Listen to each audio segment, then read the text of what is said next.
Our first movie tells the story of a friendship behind prison walls that spans more than 20 years.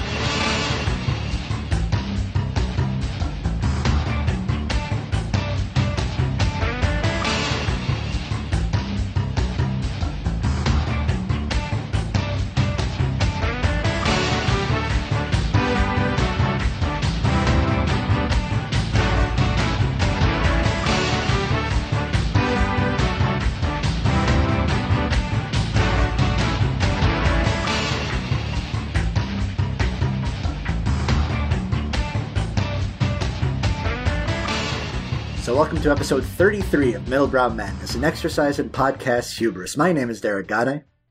I'm Isabelle Arf. To start with, Derek, I'm going to offer the audience an apology for a lot of different things that are happening right now. No, you can deal with it. I was going to say you get paid for it, but you definitely do not. If anything, you have more of an investment in this than the audience, but you signed up for it.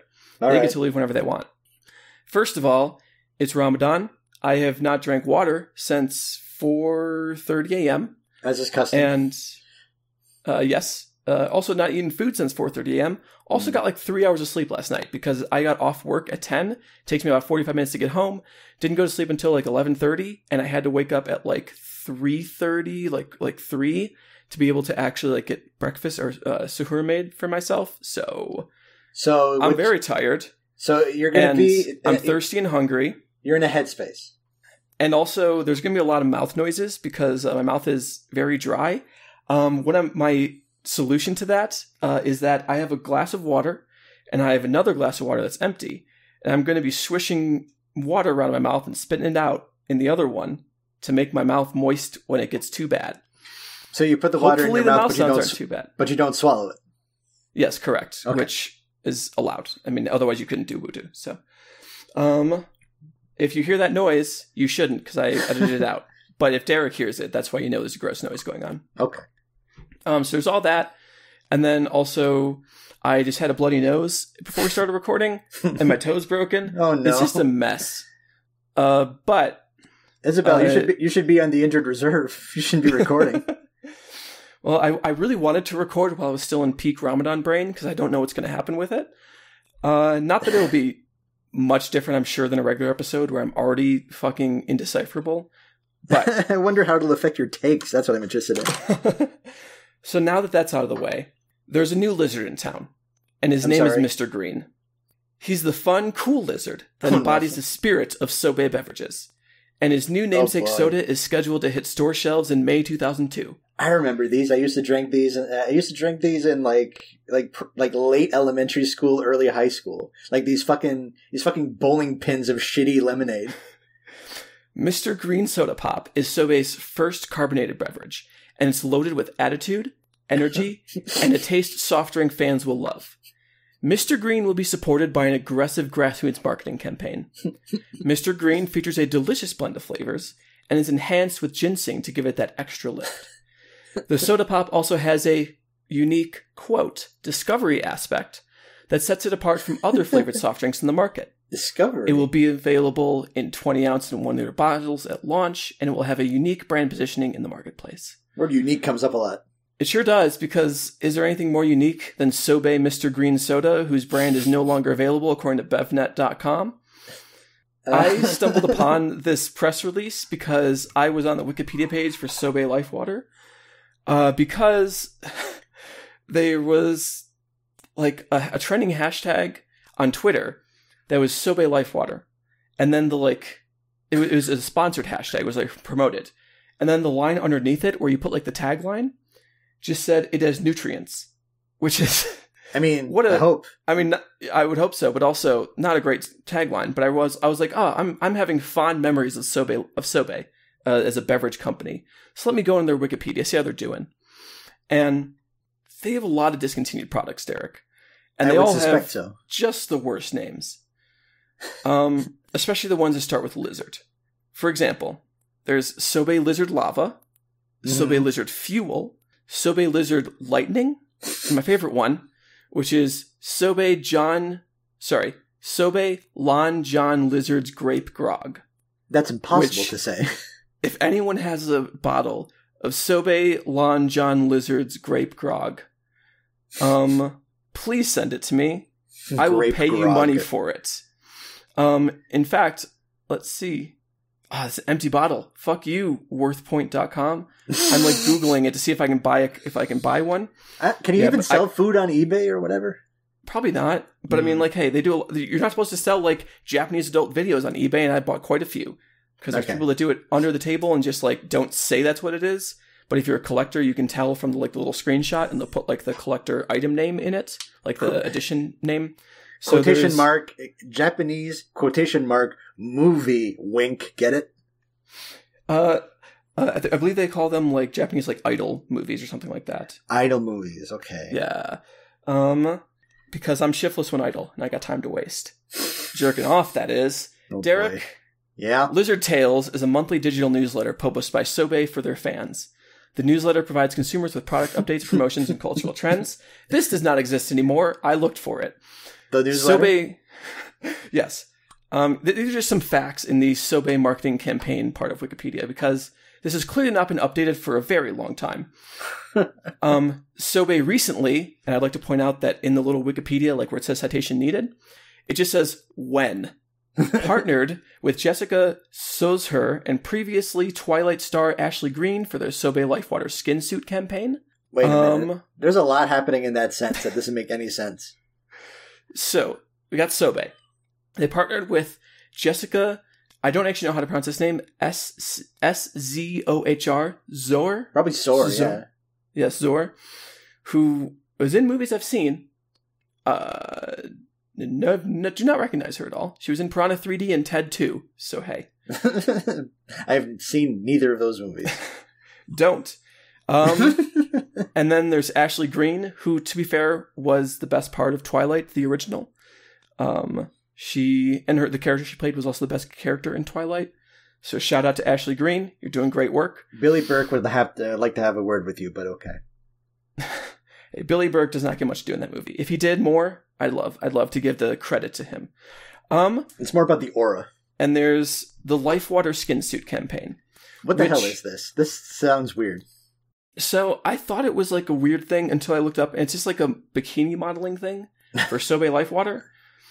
Because a later detail in his says Yvonne Strafosky, I'm assuming a swimsuit model, is the current Sobe skin suit model for 2012, promoting their current coconut water Lifewater. You mean the fucking stuff that clearly just looks like cum? Like just a bottle of cum at the bodega? Hell yeah, it does. That's my favorite part of getting that one Mountain Dew they had for a while. Was there Mountain Dew that looked like cum at one point? Yeah, there was like watery, I think it was called like White Lightning or something. It just looked like watery cum you were drinking from a Mountain Dew bottle. The 2001 game Oddworld Munch's Odyssey features vending machines in the game that dispense Sobe drinks. This was only available in the North American version of the game, which I have on my shelf. All of this was I can confirm. I want to tap out of product placement. Starting in 2007, Sobe sponsored the Chicago Rush cheerleaders of the Arena Football League. Yeah, They changed their name to Sobe Adrenaline Rush Dancers, which I think that's fair. And lastly, but not just a leastly, fun fact that you wouldn't have researched, but I know offhand because this is my area of esoteric knowledge. The Arena Football League no longer exists. Of course it doesn't. Come on now. It lasted for a while, but it only recently went under. Longer than a lot of the other competitors for football leagues, right? Yeah, a lot longer. Yeah, because obviously the XFL lasted fucking dog shit, nothing. Yeah, both. And there was a recent one too. Yeah, the two iterations of the XFL together combined for about a season and a half. And then there was like a recent attempt to do this. There was, there's something called the Spring League. There's something on Twitch called fan-controlled football. There's always going to be like second-tier American football because not everyone can make it to the NFL. There was the Association of American Football, which lasted 2/3 of a season. I think that's what I'm thinking of because I remember the people from Waypoint talking about it. They're always trying, and no one really succeeds. The AFL was the one that succeeded the most, and they went under after like almost 30 years in business. So what's the appeal of arena football versus regular football? It's is it smaller? It's smaller, And I think originally, this is very boring and of interest to no one except me, but, you know, the amount of times that I get to bloviate about a boring thing for me on this show, not that much. So I'm going to take advantage of this. Go for it. Originally, as initially conceived, arena football was, yes, basically indoor football you played on a field the size of a hockey rink. And that's small as fuck. Yeah, and the draw was twofold. One, you would have players that would basically play both ways. They would play both offense and defense. The only people who wouldn't would be specialists, like kickers and quarterbacks and stuff like that. But like ACDCs, if you will. Exactly. Linemen would play both ways. They would be the offensive lineman would be the defensive lineman, and vice versa. And also, there's a smaller field, and hence there is a lot more scoring. And scoring is exciting. So it is exciting. So the shape. That's why I enjoy watching basketball. The shape of the game dictates kind of the style of play. And since someone could very easily just throw a ball downfield, like just bomb a ball 40 yards and get a touchdown, like an average game, there'd be like 140 points scored. So that was the. I mean, that sounds fun. I'll be honest. It was. And also, there was teams in like sort of smaller markets, like there were teams in like Des Moines and Columbus, and places that wouldn't have the juice for an NFL team. Let's say there was a team for a couple of seasons in Toronto called the Phantoms. They had the most late '90s, 2000s ass logo of like the Grim Reaper. It looks like a shitty tattoo. I feel like you were seeking out a shirt of this. Am I correct? No, I was seeking out a jersey of the Roller Hockey International's Montreal Roadrunners. Gotcha. Weren't you? I feel like was it you or someone else that was seeking a jersey of the Japanese baseball team that has a furry as a mascot? Oh, I don't know if it was the furry, if it was the one as the furry with a mascot, but I'm definitely on the lookout for like, I've been eyeballing a Hiroshima Carp jersey for a while. Hell yeah. Also, I'm looking at this Phantoms logo. This is dope as hell. I would totally wear like a jersey with this on it. But I would never watch hockey. But most importantly, in Employee of the Month 2006 film, Vince Downey, played by Dak Shepard, drinks Sobe Nirvana with a Gatorade twist cap. This is my favorite thing about the Sobe Wikipedia page. Of all the things, there's so many things to love about it. One, that it hasn't been updated in a decade. Number two is that the way I found out about Mr. Green, Sobe Mr. Green, which is the new lizard in town. So there's like a list of like, hey, here's all the like current products they have. Here's all the discontinued products. And then there's one section that is like a little mini, like has a whole thing to it. Like it's way more content than anything else for any of the other products for Mr. Green specifically. So there clearly must have been someone who was just a fan of Mr. Green, but it wasn't a big enough thing to be its own page. Like it would have gotten deleted. Mm-hmm. So they just made like a little kind of like infographic about it. Kind of like when you look up a song on Wikipedia and people covered it, and there was a really famous cover that had like a whole release, mm-hmm. There'd be an extra little like info bar down there with a little bit of information about it. Like it's a like heading, that. Like something with like a heading 2 on it. Yeah, and it's just for Mr. Green, which is a soft drink manufactured by Sobe. Introduced 2002, discontinued 2003. Color is green tinted. Flavor is pepper style carbonated energy soft drink. And related products are Moxie, Dr. Pepper, Pib Extra, and Dr. Wells. Never heard Dr. Wells. I love me a Moxie though. I don't know if I'm on the record as being someone who likes to drink Dr. Pepper, but I do like Dr. Pepper. See, I like oh god, there's a really dumb name that Faygo uses for their Dr. Pepper. Dr. Depper? Oh, it's just called Dr. Faygo. Hell yeah. Well, there we go. That'll do it.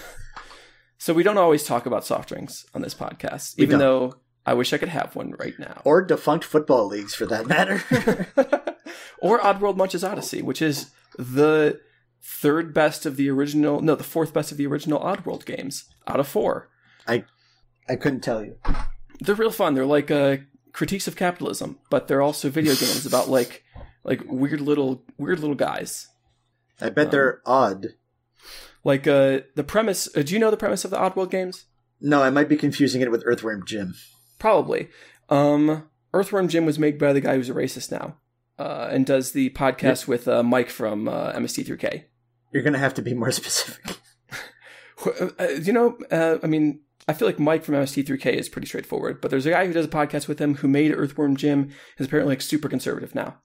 But more importantly, Oddworld is this whole like extended universe, and the basic premise of it is that the main inhabitants of this world are slaves that make like wingdings, like just like something for these other like alien species, and they literally have like their mouths sewn shut, and all they do all day is just work, and they're not allowed to do anything else. In fact, they get killed if they do anything else, and they are continually thrown into like threshers and things like that whenever they don't like comply or whether it's useful for the brand.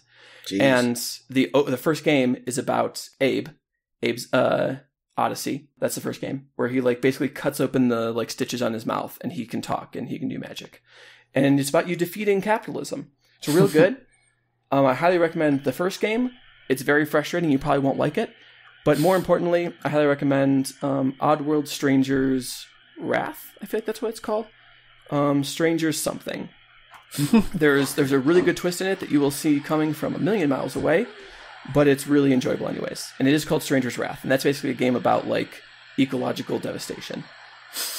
They're real fun. Anyways, Derek, movies. This is nominally what we do here. Man, every time that I have to sort of set up the show, and it's like, God, we got a lot of these fucking shows left to do before we get to our ultimate goal. We should stop acknowledging that it's going to happen eventually.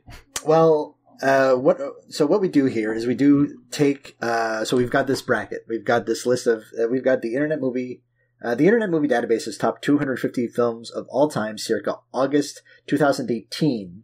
We've got them in a bracket with 6 movies that we've added to make a nice, even 256 seed single elimination bracket. And our goal here is 2 at a time, pit them against each other until we get to the greatest movie of all time, asterisk. Now, we're like the opposite of Noah, 2 by 2, and just kicking one off every time. I was going to say the Weather People, but I think that might just be because of like my job. For sure, I thought you meant the Weathermen. No, not the Weathermen. The National, the National Oceanographic and Atmospheric something. Anyway, they monitor the weather for like tornadoes and shit. You ever seen The Weatherman starring Nicolas Cage? No. It's really good. I highly recommend it. Is that a Ridley? I don't think so. Let's check it out. Gore Verbinski. Oh, Verbinski. Good old Gore. The hipster's Ridley Scott. Sure, why not? I mean, hey, he's made some good flicks. Yeah, that first Pirates film, quality. That first Pirates movie. I like Rango. That's a good movie. Yeah, I haven't seen that yet, but I hear nothing but good things. And now I'm on the Wikipedia page for the Weather Underground, so I'm going to close that and continue doing the podcast instead. All right, so Heroes, the Weather Underground. Wait a minute, the weather app. The Weather Underground. Yeah, Weather Underground is like a weather forecast application, is it not? I don't know, but apparently it is looking at this Wikipedia page, but no, I'm talking about the terrorist organization. Oh, well, I'm not familiar. Oh, wow. They were, what do you call it? They jailbroke Timothy Leary. They also were responsible for a lot of the riots in the, what do you call it? That got the Chicago 7 arrested. Okay. And they also tried to blow up the Pentagon, which was in retaliation for the U.S. bombing raid in Hanoi. And I support that fully. It's great stuff. Everyone should blow up the Pentagon, except don't credit me, please. I don't want to get a letter from the government or knock on my door. I mean, this is on wax, so... but it's all comedy and parody. We're in the comedy section. Parody. Hashtag parody. Hashtag parody. That's why you can talk about anything on a podcast and no one can get mad at you. I could admit to murdering someone right now, and I could just be like, oh, parody. What are we doing? Satire parody clause. I'm the nostalgia critic right now. Isabelle. What? We have 2 matchups to take care of. Fine. Whatever. We have The Apartment versus Mission Impossible Fallout, and we have, kind of incredibly, Star Wars versus Jaws, and like a kind of like cosmic convergence. So we're just going to jump right into our first matchup, and am I to understand that these both were first timers for you? Yes, they were. Okay. I had never seen either, and I was so in the dark about The Apartment, I had no fucking clue what the genre was until you told me earlier today. Yes, not knowing that you didn't want to know, that you wanted to go in completely blind. But that it still takes some fucking turns. It does take turns. So, tail of the tape for our first matchup. First up, the 108 seed, The Apartment, released in 1960, directed by Billy Wilder, written by Billy Wilder and I.A.L. Diamond, starring Jack Lemmon, Shirley MacLaine, and Fred MacMurray. Nominated for 10 Academy Awards, winning 5, Best Picture, Best Director, Best Original Screenplay, Best Art Direction Black and White, and Best Editing, $3 million budget, $24.6 million taken 1960 bucks, and generally considered one of the great American comedies of the era, which is a sentiment that, not to throw my hand or anything, I happen to agree with. Versus the 149 seed, Mission Impossible Fallout, released in 2018, so one of the most recent movies on this bracket, since I think this we picked the bracket just as this was coming out, because I think that was a summer release. Yes. It's one of the temporal casualties of the list, because now that is no longer on the list, I believe, as well as The Incredibles 2 and stuff like that. Yeah, there's a lot of stuff from to just open a little parentheses here during the tail of the tape. There's strong recency bias in the IMDb top 250 list. So yeah, there's a lot of these movies that we're covering that are not there anymore, but not to tease things that are going to happen in 2029 or whatever, but we're going to figure out a way to account for that. Mission Impossible Fallout, released in 2018, written and directed by Christopher McQuarrie, starring Tom Cruise, Henry Cavill, Ving Rhames, Simon Pegg, Rebecca Ferguson, Sean Harris, Vanessa Kirby, and a bunch of other people. Vanessa Kirby is 7th on the call sheet, and there's still some pretty heavy hitters that I'm not mentioning in this little portion. $178 million budget, $791 million take at the box office. Not an Oscar player, but very well received. So let's talk about The Apartment. Now, I'm very curious as to what you thought of it since you came in. Not only have you not seen this before, I might understand that this is your first do-si-do with one Billy Wilder. Sure is. I hear he makes good movies. I've heard a lot of good things about Billiam Wilder. Billiam. And one day I will see... Oh, no, I saw Witness for the Prosecution, because we did that. I totally forgot that was him. I apologize. I've seen 2. That didn't come up when I was searching originally, but hey, that was wrong of me to not look at every single fucking film he's ever made, because he's made quite a few. So overlooked is Witness for the Prosecution that it just doesn't show up when you search Billy Wilder films. No, because it's hey, Sunset Boulevard, Some Like It Hot, Double Indemnity, Ace in the Hole, banger. The 7-Year Itch, etc., etc., etc. I'm trying to decide whether I want to give the game away or just kind of go through my thought process as I was watching the movie. Probably just go through my thought process, right? Yeah. Okay, yeah, surprise me. I started it, I was kind of iffy. Because the first half of the film is, I don't want to say bog standard. There's definitely some unique things going on there, but it also was kind of oh yeah, this is a fine film. This is a fine film of the era, of the 60s. This is a kind of film that you made a lot of, and probably a lot of people liked. Kind of reminded me of, in a different way, of, what's that movie we watched that both of us thought was pretty good, but don't have anything to say about? It's about the woman. All About Eve. Thank you. I'm glad you knew what the fuck I was talking about. It reminded me a lot of All About Eve, where I was yeah, this is fine. I like this, but also I don't see what the hype is about. And also I'm not sure what I'm going to say about it, because it seems pretty, straightforward. And then it hits a thing that happens in the middle. Spoilers for The Apartment. And I'm going to say right away, if you want to watch The Apartment and you don't know what I'm about to say, you should go and watch it. Yeah, because spoilers for a 60-year-old film, by the way. I mean, hey, I didn't know shit about it.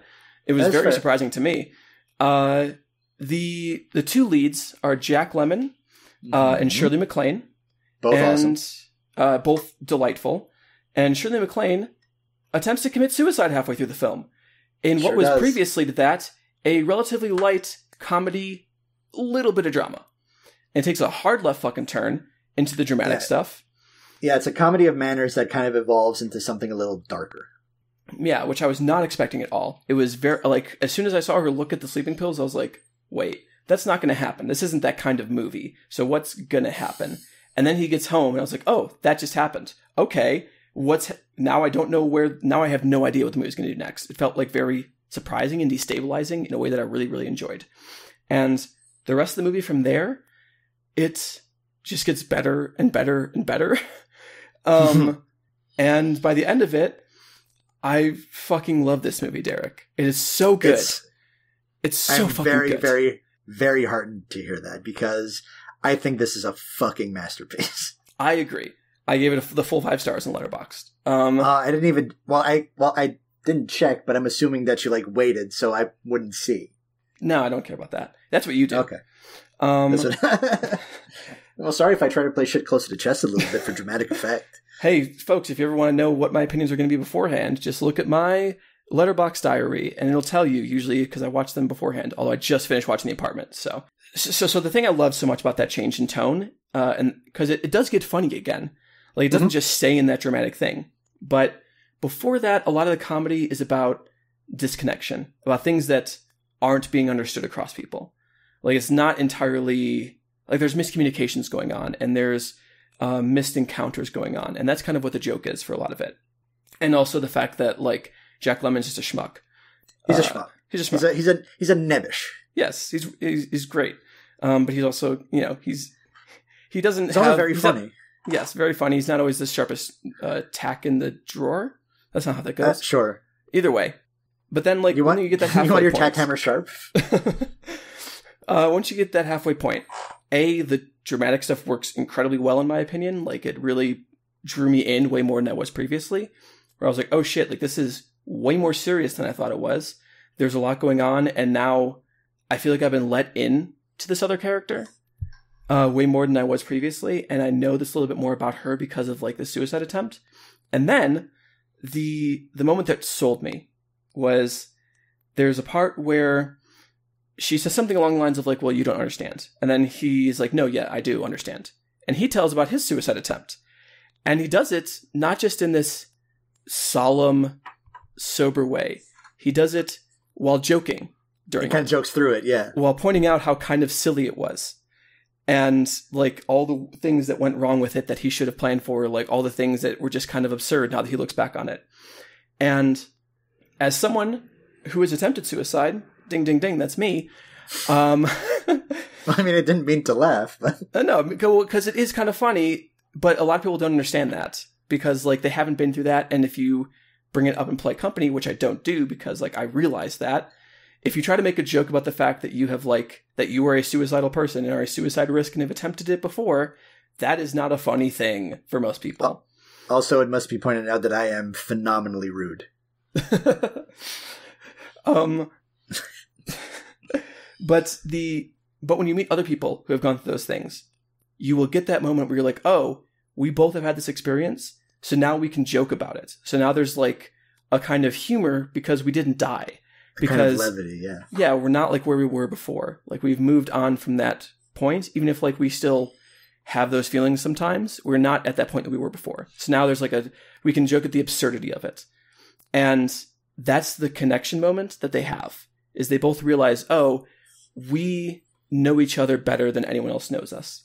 Because especially when that's happening, the only people that even know she attempted suicide are Jack Lemmon and his neighbor who lives next door and is a doctor who helped save her. Dr. David Dreyfuss, played by Jack Crucian, who I think might be the secret MVP of this movie. He's wonderful. And in large part because of that scene where he's sort of looking Shirley MacLaine over.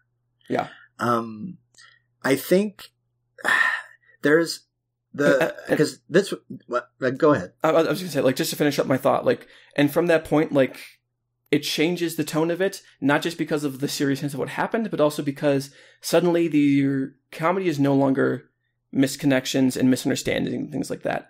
The comedy is these two people who understand each other and understand each other even more than they think they do. And it's them discovering that and learning about themselves through knowledge of another person. And it leads up to a perfect romantic ending that is it's one of the GOAT endings. It made me think of Before Sunset, where I was like, oh yeah, this is how a movie should end. It's just boom, you did it. You have that perfect last line. We are all set. We don't need to do anything else.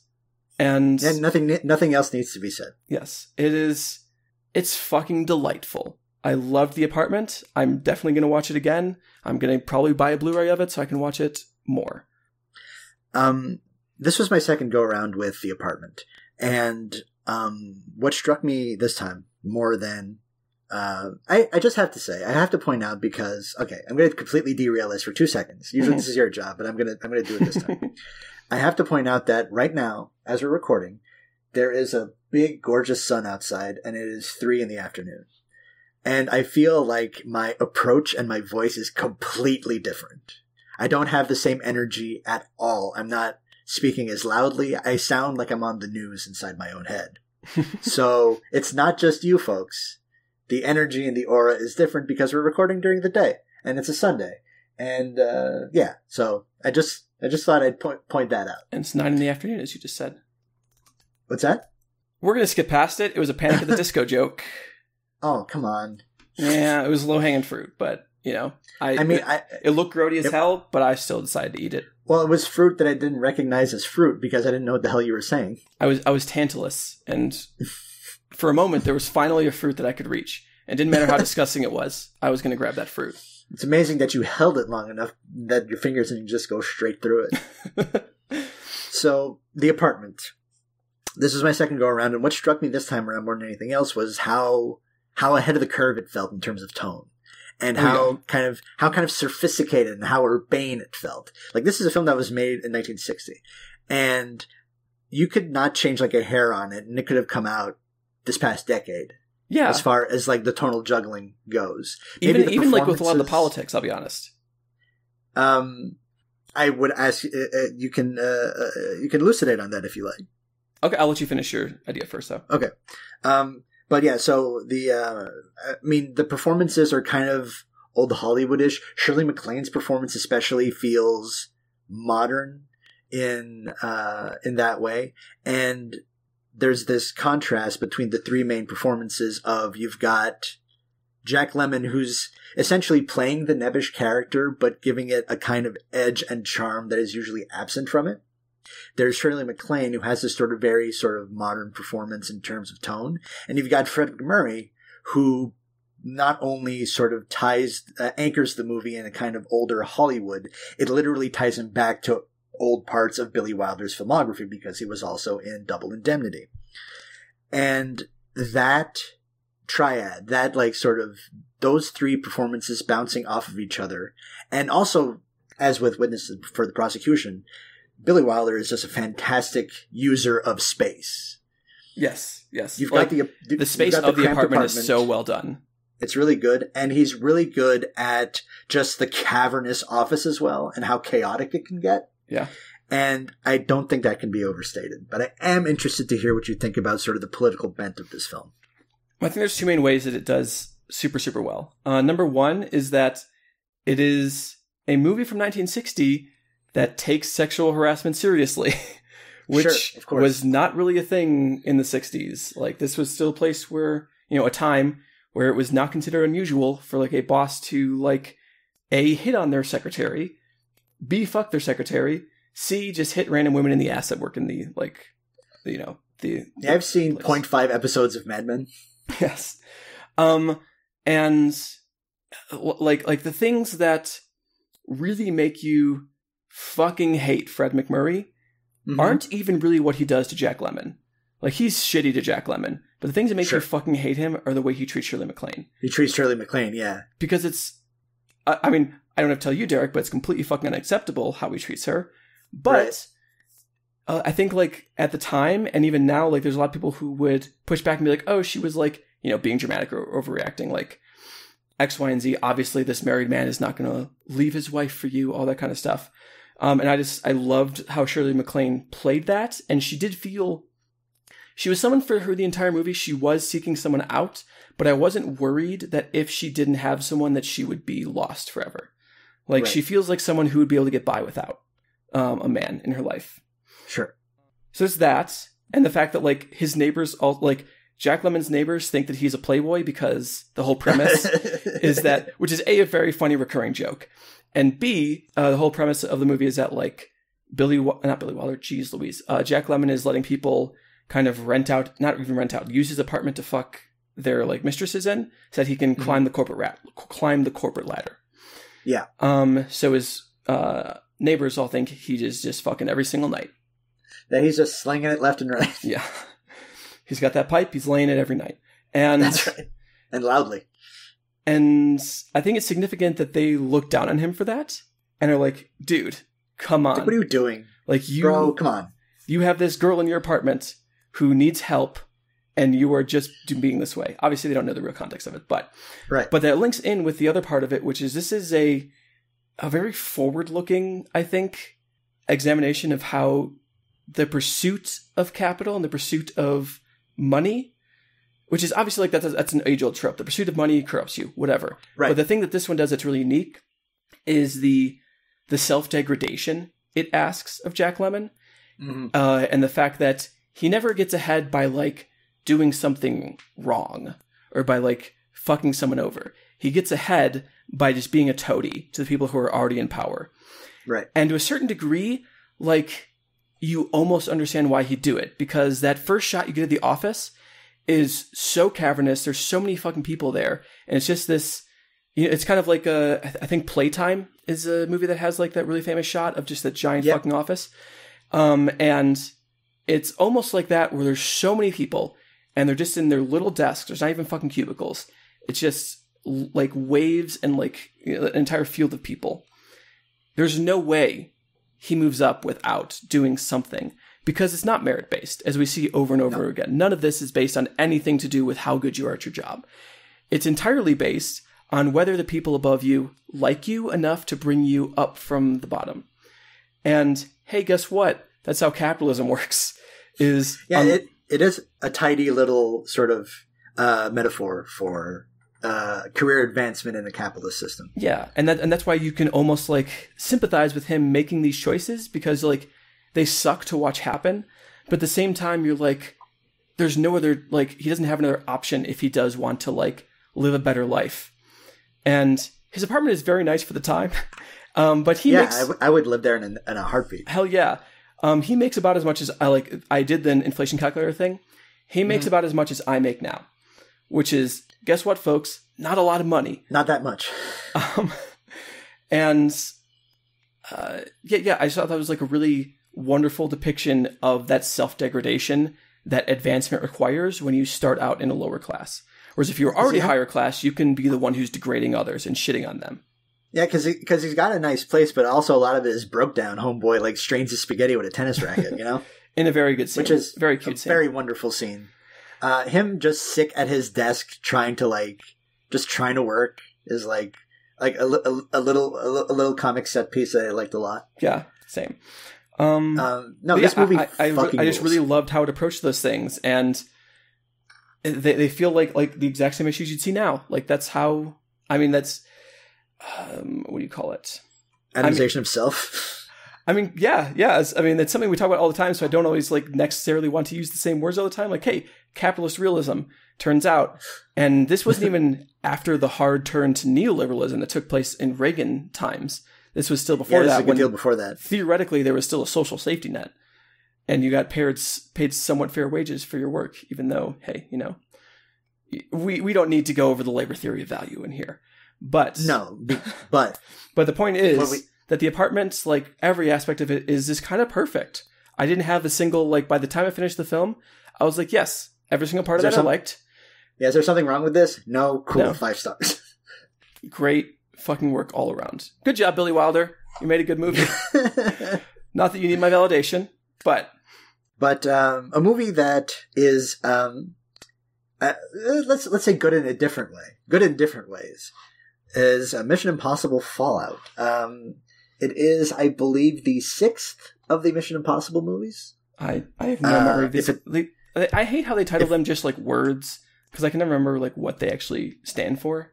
You know what? I should have probably looked this. It is number 6, because the next one's supposed to come out as number 7. Okay, this is the most recent entry in the franchise, and this is this might be the opposite of The Apartment in every conceivable way, because it's a giant budget. It's a spectacle movie. It's about spycraft. The politics are gummy, if you want to get into it. It features it features 0.5 real human relationships. I mean, I kind of am powerless against the Tom Cruise, Michelle Monaghan stuff in this movie. Yeah, but that's not a real relationship. That's a testament to Michelle Monaghan, I think. Michelle Monaghan might be one of the great underused actresses. And the shitty thing is, the thing I know her the most for is this and John Wick. Yeah, and Constantine. Hey, don't forget that. I didn't see Constantine. Constantine is a movie I will call good, and I'm not sure I'm correct. Even though I like it quite a bit. So I mean, Mission Impossible. The Mission Impossible movies are, or for a while, they were director showcases. They're stunt showcases. They're basically cinematic Rube Goldberg machines. There's fights, there's stunts, there's gadgets. There's subterfuge. They're American James Bond movies, basically. And this is a good one. I had a blast watching this. I'm sure I would have had a much bigger blast watching this in a big-ass fucking theater. Same. I thought the same thing as I was watching it. In the dead of summer in 2018. But on my big-ish television, it was pretty good. This movie basically is a showcase for Tom Cruise to prove to us that he's immortal. Yes. That he has that he has a death drive, or not a death wish, but a death drive. Yes. It's got zingers from Simon Pegg. It's got cool shit. It's got fucking Henry Cavill cocking his arms like rifles. It's great. I mean, I quite like it, but it's up against The Apartment. But we can talk about this in a bit more detail. So this is a Mission Impossible movie. There's some shit going down, and Ethan Hunt must stop it. Yep. I mean, getting much more into it, like, it gets so fucking convoluted, it'd be really difficult to, like, actually succinctly explain what happens, but also it kind of doesn't matter what happens. No. It's like Now You See Me Don't, or Now You See Me Too. Which should have been called Now You Don't. Yes. The things that make this movie great are the same things that would make pretty much any other movie bad. There's no, like, everything, all the dialogue is expository. The performances are okay, mostly. They're not inhabiting human characters. They're inhabiting muscles and subterfuge and sort of hidden motivations. They're basically wheat for the mill. Their bodies thrown into these Rube Goldberg machines, and we just watch the pinballs go on the table. Yeah. Sometimes they fight, sometimes they run, sometimes they fly helicopters into other helicopters. It is superlative spectacle. I agree, Derek. But do you have anything else to add? I mean, I'll say it's no Jack Reacher. Like, if you were to sit me down and be like, hey, which would you rather watch right now? Would you rather watch Mission Impossible Fallout or Jack Reacher? I'd say Jack Reacher literally 100% of the time. I think Jack Reacher is the kind of movie that you don't realize how good it is until you catch it one day on cable TV and you're like, holy shit, what the fuck is this movie? I'm like loving every single part of this. There's no bad parts of this whole movie. That's another Chris McQuarrie joint. It sure is. It was, I think, like kind of his calling card that got him. Am I correct? The calling card that got him the Mission Impossible movies, or did he make Rogue Nation before that? No, I think the way it happens is that he works with Cruise on Jack Reacher and then gets the gig. Yeah, which 100% makes sense when you watch Jack Reacher. I think it's a delightful, scrappy little film that's got Werner Herzog as a bad guy in it. Is this the only chance we're going to get to talk about Tom Cruise? I'm like looking through the list right now. I think it might be. Tom Cruise. I feel like there should be more movies, but like, I feel like Tom Cruise is obviously one of the biggest stars in history, one of the biggest movie stars in history, who does not have a lot of iconic films to his name.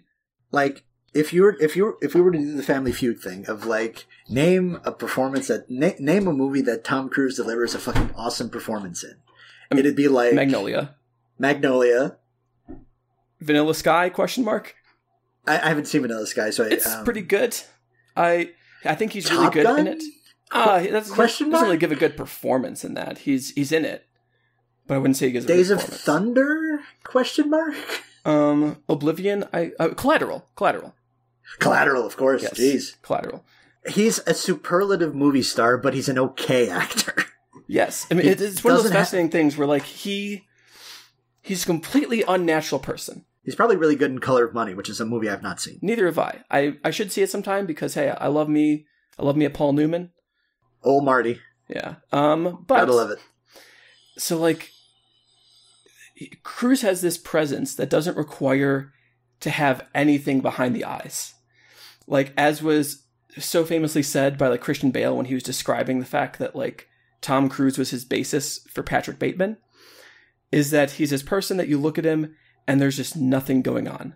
Like, he just a blank slate that does not appear... a blank canvas. Yeah, does not appear to even be a person. He just exists. Which is fascinating because he's also, whenever he's on screen, you're like, I love this guy. He's so good. I love him. He's wonderful. Also, people are going to be mad if we don't say Eyes Wide Shut, which I have not seen. Oh, yes, of course. I think it's good movie. It's the only one of his I haven't seen. But of Kubrick's? Yes, exactly. Great movie. I've heard wonderful things about it. Good movie. Pretty good movie. Okay. I know a lot of people who go too bad for it. JB loves that movie. Yeah, which makes sense. I think it seems like a very Juan movie. Did JB ever tell you the story about how they saw that movie for the first time in a hotel room in Orlando when they were like 10? No. That's probably a good story, though. Ask him about it. Okay. I will definitely ask next time we record. But, yeah, so Tom Cruise, this complete blank slate, this complete non-entity that somehow has this giant presence. And like, his iconic role is Tom Cruise. Yes. Like, he never is a character. He's always just Tom Cruise. Tom Cruise. Evil man. We should just say right off the bat, yeah, evil guy. Scientology, not good. Yeah. Bad. Like, the most vocal proponent of Scientology, and has multiple times had, like, Sea Org, I know, help him with stuff. And I think he, like, has Sea Org servants, basically, from what I understood. Sea Org servants, oh boy. Yeah, like, and he uses them as a source of free labor, which... If you don't know how bad Sea Org is, you should look into Sea Org and get ready to be fucking bummed out. And also angry. I'm good with Tom Cruise never having an Oscar because of his Scientology bullshit. Exactly. I completely agree. And also this shit he said about like psychiatry that also came from that. Yeah. Yeah. But besides that... Yeah, like even if Tom Cruise were like a paragon of virtue, I don't think that makes it so Mission Impossible Fallout can best its opponent in this particular matchup. Certainly not.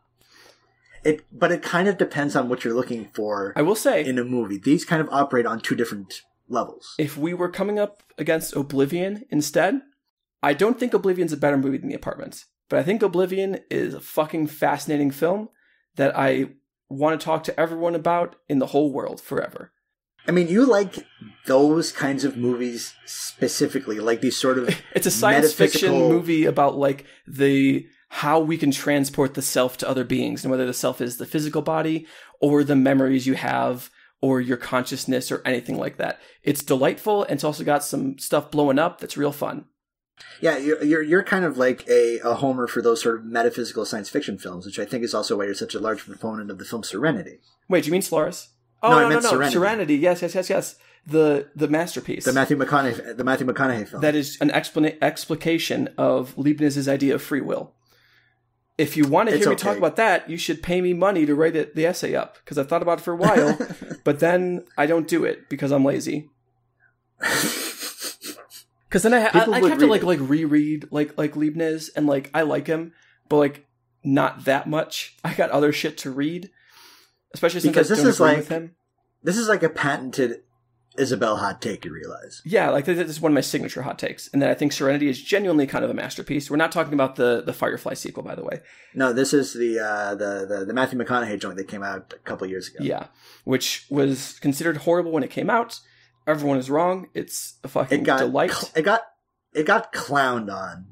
It got laughed at. I think people are just allergic to like big swing twists. Like, I don't like that movie for other reasons, but it's a classic case of I'm engaging in the thing that I'm trying to talk about, and thus is not quite like good. Like, I just watched Existence and it suffers from the same thing. I fucking love Existence. So yeah, okay, there we are. That'll do it. It's got a lot of fleshy sex going on.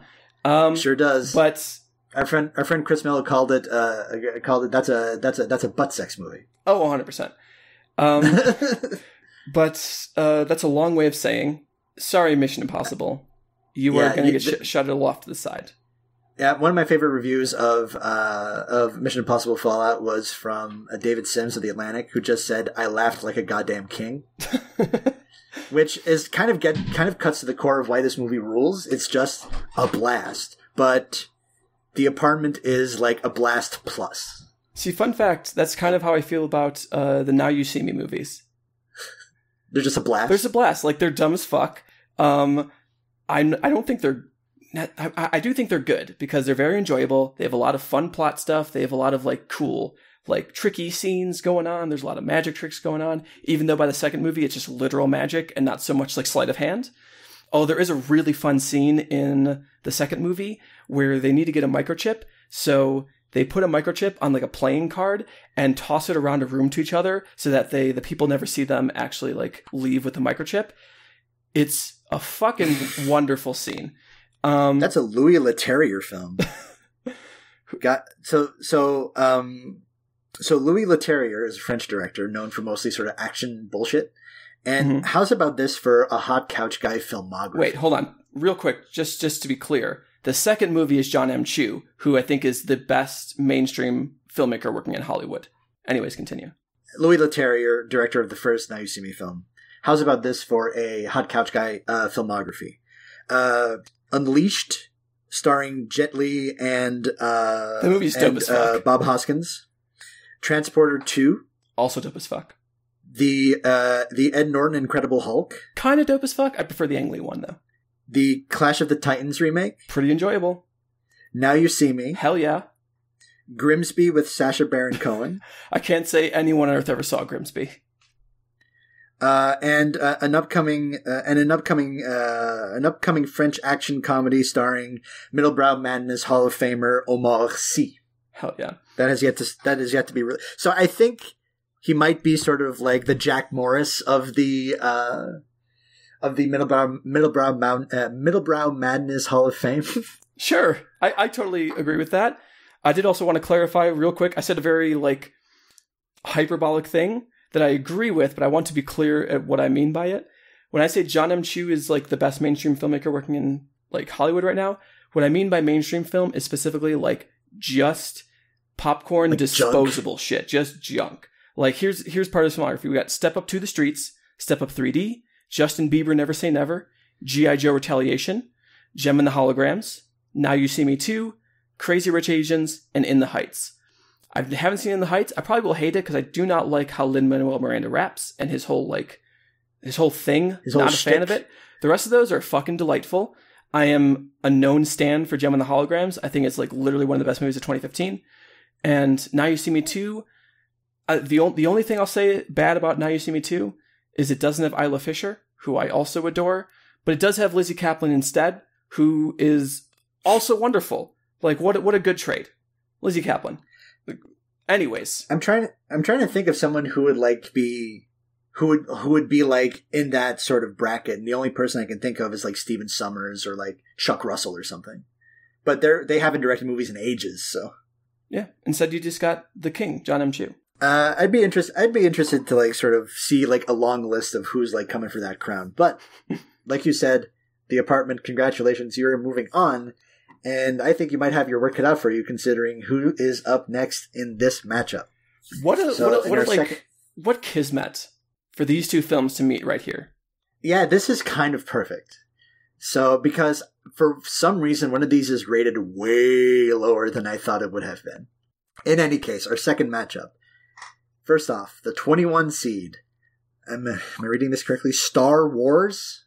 Okay. I think I heard about that. It's like they just came out with a couple of them a couple years ago. That's one of those, right? Yes, it is. Released in 1977, written and directed by George Lucas. I feel like such an idiot saying this. starring Mark Hamill, Harrison Ford, Carrie Fisher, Peter Cushing, and Alec Guinness. It went 6 for 10 at the Academy Awards in 1978. winning, basically just sweeping the technical categories. So costumes, score, editing, art direction, sound, and visual effects, plus a special achievement Oscar for Brent Burt, who was responsible for many of the sound effects used, including the iconic lightsaber noise. Fuck yeah. And here's the thing that made my heart sink to where my balls are. This movie cost $11 million to make. Can you imagine? Can you imagine a fucking Star Wars movie made for $11 million? Anyway, it made $775.8 million domestic. It's a cultural jug. What the fuck do you want me to say about Star Wars? For real. Versus the 236th seed in our bracket. Is this Jaws? Yeah, Jaws. Yeah, with Michael Caine, right? That's right. Released in 1975, directed by Steven Spielberg, written by Peter Benchley and Carl Gottlieb, based on the book Jaws by Peter Benchley, starring Roy Scheider, Robert Shaw, and Richard Dreyfuss. 3 for 4 at the Academy Awards, winning editing, score, and sound, losing Best Picture. Somehow Steven Spielberg not nominated for Best Director, which is one of the great Oscar biffs of all time. I did want to say, I just looked it up. With inflation, the actual, the today budget of Star Wars would be $27 million. Still, to be fair, and that's like the budget for The Force Awakens was $306 million. That's ludicrous. Anyway, Jaws cost $9 million to make. Think of all the people you could feed with the budget of a Star Wars. So right off the bat, imagine this. Star Wars and Jaws cost roughly the same amount of money to make. Yeah. Star Wars and Jaws. And they're both, they're both B movies. I mean that lovingly, so lovingly. It's my favorite part about both of them. They both have a strong debt to sort of shitty serials and exploitation movies, basically. Exploitation movies, and we'll get to it. This movie cost $9 million in 1975 bucks, made $472, and is widely considered one of the great American movies and the first real true blue blockbuster. Yeah, I mean, it was really that in Star Wars that started the summer blockbuster and killed New Hollywood. So, these are the two films of the 70s that put us where we are now, essentially. Yes. So remember when we talked about The Godfather and we're like, what the fuck are we going to say about The Godfather? Now we've got this for both movies. Oh, I have things to say about these, don't worry.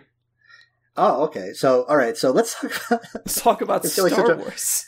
I feel like such a putz. Let's talk about Star Wars. This is before it was called A New Hope. This is before the prequels, before this new batch, before the ancillary canon, the animated TV shows. No, that's a Gremlins movie. The ancillary canon? You said the new batch. Oh, the new batch. Okay, sure, of course. I'm embarrassed by that one. Thanks, everybody. Let's go back to a time where there was just Star Wars. Now, I don't know. I've definitely talked about this with Isabelle, off mic. I came to Star Wars very late. In that, it was in my late 20s where I saw Star Wars for the first time. The only other Star Wars film I've ever seen is Empire. The Empire Strikes Back. I've seen 2 of the 9 canon movies and none of the other stuff. That's fucking bonkers to me. And there's a lot of stuff I haven't seen, in case you haven't been listening. Yes, but I'm going to let you finish. Not to be Kanye, I'm going to let you finish. But it's not that I think it's bad that you haven't seen Star Wars before, or you hadn't seen it for a while. And it's not that I think that's super oh, you missed out on an important part of your childhood or anything like that. It's that is just such a foreign experience to me. I cannot imagine not having Star Wars growing up. It's such a part of my life. And it's not even I watch the movies that much. I still have my original VHS tapes, but it wasn't just the movies. It was the movies, it was the novels, it was the video games, most of which are real fucking good. Some of which I played I think I played KOTOR 10 times through, and that's a 50-hour game. This is such a part of my consciousness. I saw all of the prequels in theaters. The idea of not having that growing up is incredible to me. But continue, sorry. I mean, but here's the thing. So strong was its cultural penetration as I was familiar with it. I knew. Yes. I knew second and third and fourth hand about basically what it was. I just never sat down and watched them. In part, I think because there was a very strong case to be made that I didn't really have to. So strong was its cultural penetration. Like I knew what a Luke Skywalker was, and I knew what a lightsaber was, and I knew what a Darth Vader was, just because everyone else did. And the people who made the stuff that I did watch when I was like sort of like a young teenager and a teenager, like The Simpsons and like South Park and whatever the hell it is, they all love that shit, so it filtered in. So I always got the Star Wars things like second and third hand. And then I sat down and watched it when I was like 28 years old or whatever, and it's like I knew everything here. I just had never seen it sort of by itself. So going into this, I tried to do the sort of David Bordwell thing of like try to watch this as if you had no idea what the fuck it was. Like, this is an impossible mental exercise, but try. So for this, I do have to point out that I watched the, what's known as the specialized cut. Which is for this. The work of just a fucking demigod. And one of the best people in the world. I appreciate them so much for all the work they put into that. It's like a Czech dude named Hamdi or something like that, who basically has coordinated a bunch of other fucking nerds to give to us. Since this is a derivative work, it can be sold, but it is available. Just ask your friend Yevgeny if you know what I'm talking about, and you'll find it. And it's got a Wikipedia page and everything. Yeah. So this is as close to like the theatrical experience as I'm going to. Essentially, it is the original theatrical experience sourced from the most high quality versions they could get of every single scene, without any of the special edition bullshit in it. It looks pretty janky, but that's part of its charm. We'll get to that.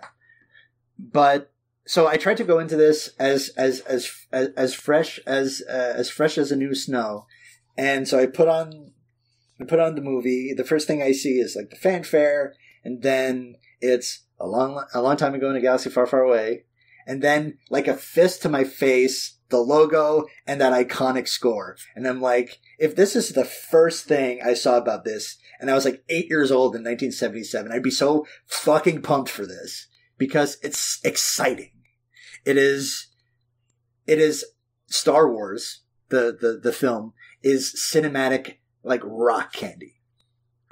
It is a haphazard patchwork of cliches and images and stories that is just a rip-roaring good time.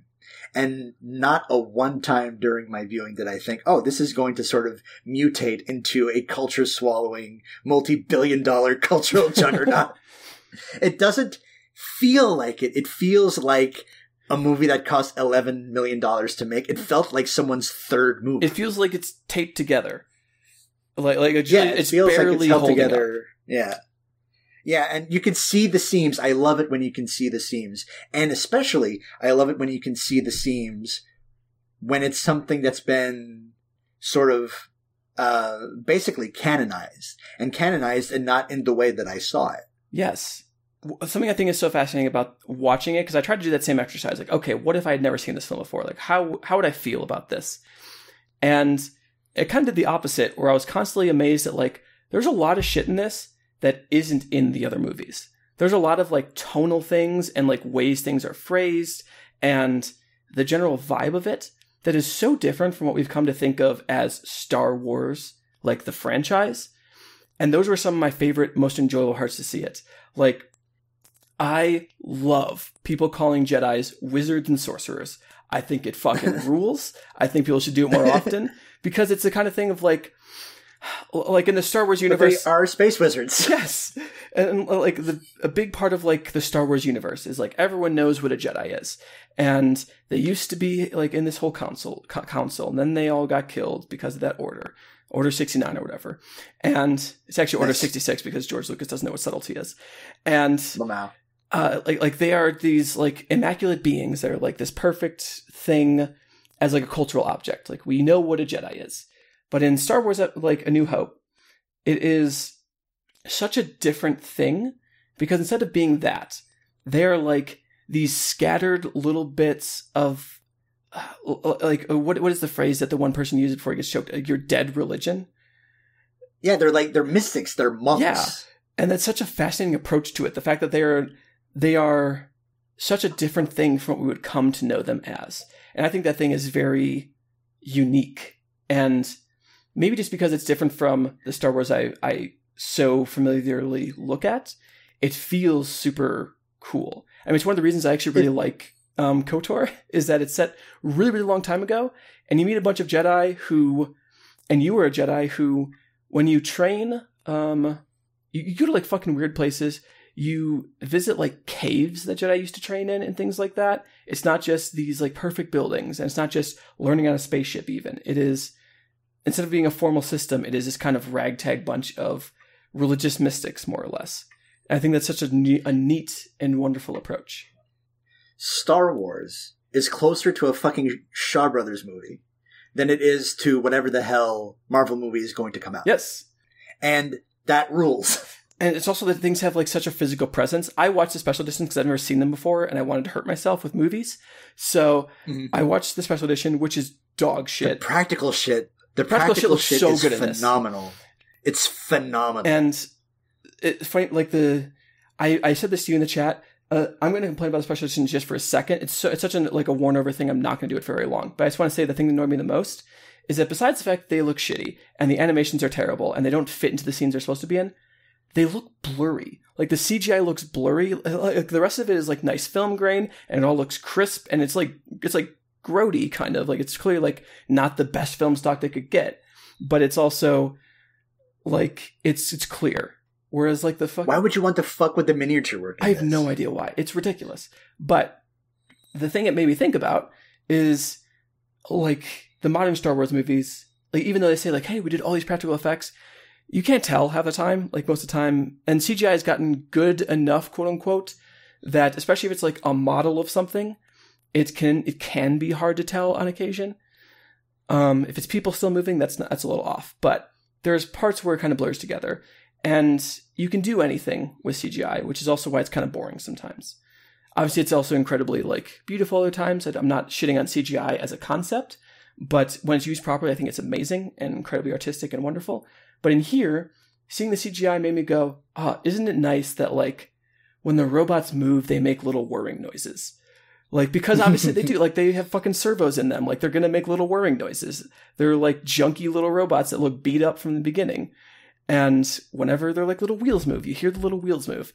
And that happens occasionally in the newer movies, but it's a lot of that weirdness and kind of, I don't want to say realness because it's not realistic. It's still a fucking like sci-fi fantasy movie, but the texture, yes, the texture gets flattened, and you don't have that like graininess to parts of it in the sense that this is a real world where there's real things that happen.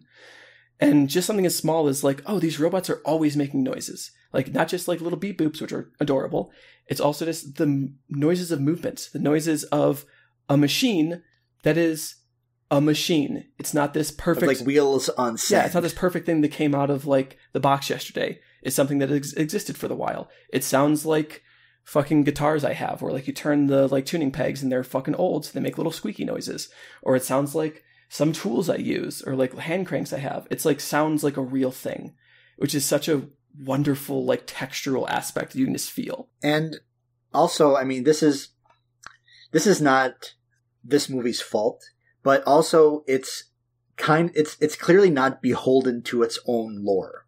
It's not beholden to like having to explain itself beyond maybe the next couple of movies that are going to come. Like, I don't know offhand if the first trilogy was conceived as a trilogy. George Lucas claims it was. There's some iffiness there. He also claims he knew the entire, like, 9-movie thing when he first made it. I don't believe that. It's bullshit. But I know he, like, I do believe he at least had some ideas in case it went well. Okay, because, as it is, it's a pretty... it ends like a serial. There's a tidy ending, the good guys win, and there's an uncertain fate for our main bad guy. Yeah. Like, the last we see of Darth Vader is him just kind of spiraling in his ship, right? And I will say, I think the one thing he did know was going to happen is he did know the Darth Vader being Luke's father thing. I don't think he knew the Leia being Luke's sister thing, because otherwise parts of this movie are kind of weird. Yeah. Yeah, they sure are. It's like, this is the tragedy of Star Wars. You see where it started, and you see where it ended up. It's two very different things. I mean, you didn't love The Rise of Skywalker? I didn't, because need I remind you? You haven't seen it. I have not seen it. And the only other one I've seen is Empire, which is a great movie too. Yeah, Empire when it comes to owns. It's got Billy D. Williams. I can't wait to see Billy D. Williams. Billy D. Williams is in it. Oh man. And the Vader reveal is great. It's a good piece of melodramatic filmmaking, and directed by sort of legendary sort of Hollywood carpenter Ivan Kershner. So just real quick derailment, kind of related but not quite. Mm-hmm. So speaking of The Rise of Skywalker, which is an absolute dog shit movie, the more I think about it, the more I fucking hate it. Is that the last one, like the Abrams one? Yeah, that was the last one's episode 9. Okay. Which I thought that The Force Awakens was fine. I was like, oh, this is a Star Wars. It's enjoyable. That's the Johnson one? No, that's the middle one. It's The Last Jedi. Is the Johnson one. Still haven't seen that. I bet I'm gonna fucking love it, because like everyone who knows me is like, you love the weird shit in Star Wars, and The Last Jedi is all weird shit, so you'll probably enjoy it. But also Rian Johnson, no slouch. Yeah, pretty good filmmaker, turns out. But The Rise of Skywalker, even though I think it's a dog shit movie, I have a very good memory of it. Because, and stop me if this is like too treacly or cute. I saw it on the first date I ever went on with Julie. Oh yeah. We went ice skating, and then we talked for a while drinking tea, and then we went to go see Rise of Skywalker because we didn't want to go home. And she that was when she was like working like 60 or 70 hours a fucking week. And this was like at like 11 o'clock at night, and she fell asleep while we were watching it. And what do you call it? A, it was very cute. And B, like I looked over at her sleeping and I was like, fuck, I really like this girl. Like I'm really into her and I can't wait to see her again. That's 5 stars. Is my memory of The Rise of Skywalker. So it gets a little boost in my memory. But I will say also the other thing I liked about it is that it reminded me that I really fucking love Star Wars, because like I didn't engage with the Star Wars sequels. Like the newest group. I didn't see Rogue One either. I didn't play any of the recent video games because I was like, oh, that was a thing I used to love. I'm just not looking for it anymore. It's just not the kind of thing I'm into. Sure. And then all of a sudden, like, I see Chewie, or I see like fucking like a lightsaber. I see like all these things that I know, and I'm like, holy shit, I love Star Wars. It was just that kind of like feeling, and that's also why I gave it way too much slack when it first came out, because I was like, Star Wars, it rules. I love Star Wars shit. And I'm inherently biased towards all Star Wars things because of that. I should just make that clear before we end up making the decision between these two films. I see. Okay, I see. I think I'm picking up what you're putting down. So let's talk about Jaws. Yes. My first experience with another Jaws, incredibly successful franchise. Yeah. This one went a sort of more predictable route where it's like, diminishing returns and untimely death. The best way. Yeah. I mean, I think you either live long enough to have 3 shitty sequels, or you either die after your 3rd shitty sequel, or live long enough to become sort of metastasized part of culture. I will say, can I say real quick that my favorite thing about the Jaws sequels, they're all bad, by the way. I've seen all of them. None of them are enjoyable. Not even in a like so bad it's good way. But he did say one of my favorite things, like Michael Caine said one of my favorite things ever about Jaws the Revenge, which is the 4th Jaws film. He said, I think I know what you're saying. Yeah. I have never seen it, but by all accounts it is terrible. However, I have seen the house that it is built, and it's terrific. I love a pro like Michael Caine. So my first experience with Jaws was, again, watching it at home on my television, in sort of a half-awake stupor, and I gave it 4 stars. Couldn't quite understand what made it so great. Like why people were like, why the stars were like fucking hemorrhaging, among my peers. And then I rewatched it at like a reasonable time after a reasonable night's sleep, and concluded that it was in fact a masterpiece. Speaking of stars hemorrhaging, Robert Shaw in this movie, right? Sure, right? Was Robert Shaw a star? Was he like a character guy? No, Robert Shaw was like I know the name Robert Shaw. He was in The Sting, Taking a Pelham 123, Okay. From Sure, Russia with okay. Love, Man for All Seasons, The Deep, Sinbad, The Golden Voyage, to be clear, Battle of the Bulge. All He's right. been in a lot of really famous films. I think he's quite good. All right. So for whatever reason, this time around I was a lot more attuned to what Jaws was trying to do. And again, much like Star Wars, this is kind of a gussied up B movie. Although Not even really gussied up. Not a little more gussied up because it is kind of gnarly at points, as one would expect from a movie dealing with a giant killer shark. I think the filmmaking in this movie is really good. I think the performances are very strong. It looks fantastic. Again, another iconic John Williams score. Whatever. Mm-hmm. And another sort of maybe facile, but no doubt kind of effective of the way that sort of I guess sort of capitalist interest just literally just endangers people. I mean, yeah, like when funny enough, when COVID like was a thing last year when we first started this whole business, remember that, Derek? A year ago? Yeah, I remember April 2020 or March 2020. You ever think about how like other countries that are real countries that aren't just failed states like are able to go back to their fucking real lives already? Like months ago. Meanwhile, like, we are just dirtling along, continuing to just kill people. Anyways, this isn't the time for that, I suppose. But when that was happening... People are going to ball games in Korea and shit. I Yeah. mean, the Olympics might happen because Japan, like, didn't completely biff it. God. But, people were posting, like, that photo set in Jaws of, like, the mayor being like, hey, I don't really give a shit. Like, the beach is staying open. Like, it's going to be fine. It is not fine. It is not fine. It is most assuredly not fine. Instead, my favorite sequence of the film happens. which is like the slow geyser of blood in the water. I mean, it's that whole sequence. Like that's the shark attack of the film in my brain. Like that's when, like, everyone's there. So you see the kid die, and then You sure do. He explodes into a fucking fountain of blood. It's fucking gnarly. Like you said, like it is. I forgot how rough this movie gets in a really great way. So there's that, and then the shark goes over to like the little smaller area where Roy Scheider's son is like boating around, and another person dies there. Not Roy Scheider's son. Spoilers. But that also has my favorite shot in the film, which is I love the image of things coming out of like the dark water where you can only see part of them. The rest of them is still submerged. You're just like, it's like a natural fade effect.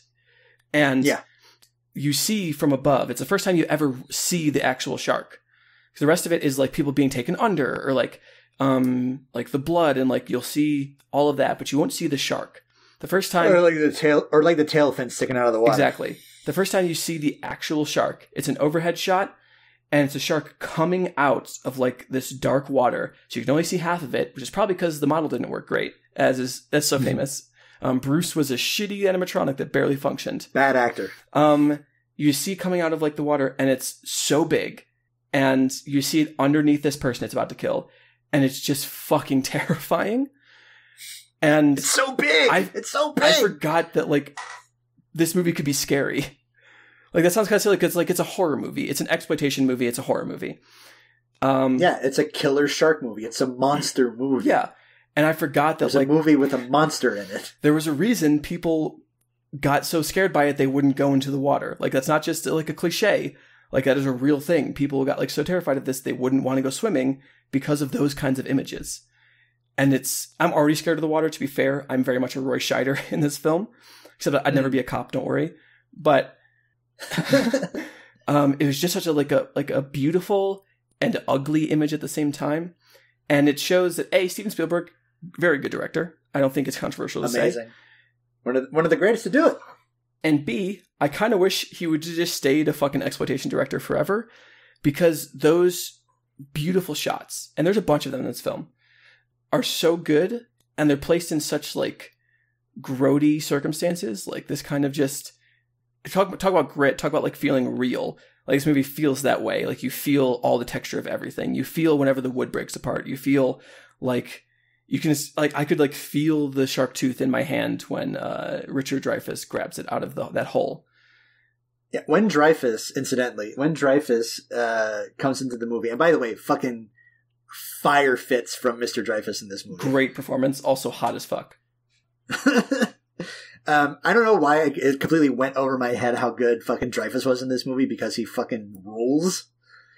I mean, Shaw has like the meatier part, like the more actorly part, and Scheider is just doing the Scheider thing and he's great at it, but Dreyfuss is like fucking on one. And when he, like, around the beginning when he shows up and he does, and he goes to the morgue and does the autopsy, and like, it's that perfect horror thing of like, we know there's a gross thing in frame, but it's out of focus and dark. And it's like A, our imagination, and B, it's Dreyfuss's reactions. Yeah. Like the fact that him, a shark expert, is like, oh god. It's like, this is fucked up. What the hell am I looking at? Like there's so much of this movie like that feels so iconic that it's hard to like really look at it. But then there's moments where like, I forgot exactly how it happens that he tells Roy Scheider and the mayor, like, hey, maybe you got your shark. Maybe this was the guy. But this bite radius doesn't fit what we have. So like, you don't got it, basically. You don't got it. Is like kind of chilling, like how he says it. Because obviously like the movie just started. You know it's not over yet. But it's such a good way to deliver that information. Yeah, that whole shouting match around like the sign. Yes. That's been sort of defaced with like shark fins and shit. Mm-hmm. Oh, fuck it. And then I forgot the entire like second half of this movie is on that boat. Yeah, that whole second half, and it ends in the water. They don't go back to shore. Which is a great choice. Which is an awesome choice. And also, it does steal, to be fair, it does steal the ending from Deep Blue Sea, but, you know. I was going to say, I recently watched Deep Blue Sea for the first time, which is basically Smooth-Brained Jaws. It's a great movie. I think it's that's your boy Renny Harlin. Sure is. It's maybe my favorite Renny Harlin flick.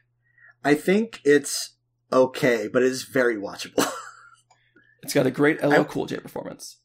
Yeah, LL Cool J is in a different movie than everyone else. He's in the movie that is actually there.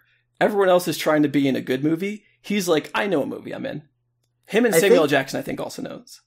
I think the fact that everyone else kind of plays it straight kind of helps. Agreed. But LL Cool J is just... And Sam Jackson is still in the right movie, but LL Cool J is just such in a different movie. God. Now I just want to watch I love a parrot that swears. But I mean, we can't talk about Jaws without talking about the sort of, you know, like the Scars comparison scene. Real quick, I just want to say I'm actually looking at Renny Harlin's filmography just to make sure, and it's either Deep Blue Sea or Devil's Pass, which I think is a fucking great found footage film, or Cutthroat Island. That might just be because I love Gina Davis and I want her to marry me, but you know, a big cliffhanger head. Cliffhanger's fine. It's like I think it's him in his like generic mode, in the negative sense, where he's like not doing a ton with the material. Whereas I feel it's very similar to like how The Covenant is, or The Legend of Hercules, which is his worst movie, or The Adventures of Ford Fairlane, which is fucking dog shit. That's the Andrew Dice Clay thing, right? Yep. Oh man. But like 5 Days at War, which is his movie with Val Kilmer, that's like about Kosovo ? I wouldn't know. You wouldn't know. It's definitely about Russian airstrikes in Georgia, turns out. It's a real good movie. I actually do recommend that. Along with Cleaner is also a pretty good movie. That's one of his other movies with Sam Jackson, where Sam Jackson kind of plays like a meek guy, like not like the action hero. It's really good. Born American is interesting. You got a lot to say about Renny Harlin, don't you? Of course I do. I've seen almost all of his movies. Exorcist. You like that? What's the Jackie Chan, Johnny Knoxville one? Skip Trace. It's real good. Okay, I'm not going to say it's real good. I'd say if you're going to watch a movie, it can be one of them. It could be one of them. It could be a movie. It could fill out 100 minutes of your time. Exorcist: The Beginning is the best Exorcist movie. That's an asinine take. It's a Pat Invisible Arf take. Oh boy. Nightmare on Elm Street 4 is the second best Nightmare movie. And I don't really have any skin in that game. Die Hard 2 is quite good as well. Mindhunters, real fun. Anyways, 12 rounds. Great John Cena performance. That movie's fine. Prison, also pretty good. I'm going to stop now. You're just naming Renny Harlin movies. I can't stop myself. When I get on Renny Harlin, I just get so excited because the man is not a very good movie maker, but he's made a lot of good movies. The Scars scene in Jaws, the dramatic linchpin of the film, where the script already does a pretty good job of like sort of fleshing out B-movie style what these guys are about, and then just kind of braces and buckles down during that scene and gives him and sort of fleshes out that third dimension, especially our boy Robert Shaw, who is basically just a grouchy, salty dog up until this point. Mm-hmm. And now you've got pathos, and now he's got something to lose, and now you know he's going... In that moment, you know he's going to die. Yes. In that moment when fucking Robert Shaw's going on about how shark's eyes are black like a doll's eyes, you know that man doesn't survive the movie. Which is great, because, you know, it's more something that you feel more than something that's like laid out in the script. It's not like a cliche. It's good script writing, if you can imagine. It's good script writing. Was that one of the awards was nominated for? Nah. Editing, sound, score. To be fair, deserving. I feel like such a schmuck. It's like, what are we going to do? Talk about Jaws? It's like, what can we bring to the table about, like, the great American movie? I mean, it just, like what I had to say was just, like, texture. Like, the fact that it does feel that way. And, like, with the Scars scene, the one thing I also loved about it is I forgot how much it, like, kind of changes your perspective on the Richard Dreyfuss character, or at least did to me. Because before that, he's like, yes, he knows how to, like, sail, and, like, he knows stuff about boats. But he's still, in your brain, kind of like a rich kid. Yeah, he's kind of stuffy, a little bit. Yeah. And then a book-learning sort. And then he shows a bunch of, like, scars he has from, like, getting bit by a bunch of sharks. And you're like, oh, like, this is a real motherfucker. He just doesn't show it at first. And, like, from that point on, again, good script writing, from that point on, our perceptions of all these characters has changed because they've been, like, fleshed out. Man, like, I don't know, bro, it's fucking Jaws, I mean. Yeah, it's a really, really good film. It's weird because this movie is, like, still kind of, like, both these movies... And I don't want to, like, sort of step on our eventual decision, but I feel like both these movies are, like, sui generis in their way. Mm-hmm. And the legacy of one, I think Jaws is the better movie. I'm just going to come out and say it. Okay. But, or rather I should say, and what part of my reasoning is that, there's part of it, I guess, is just kind of cultural baggage.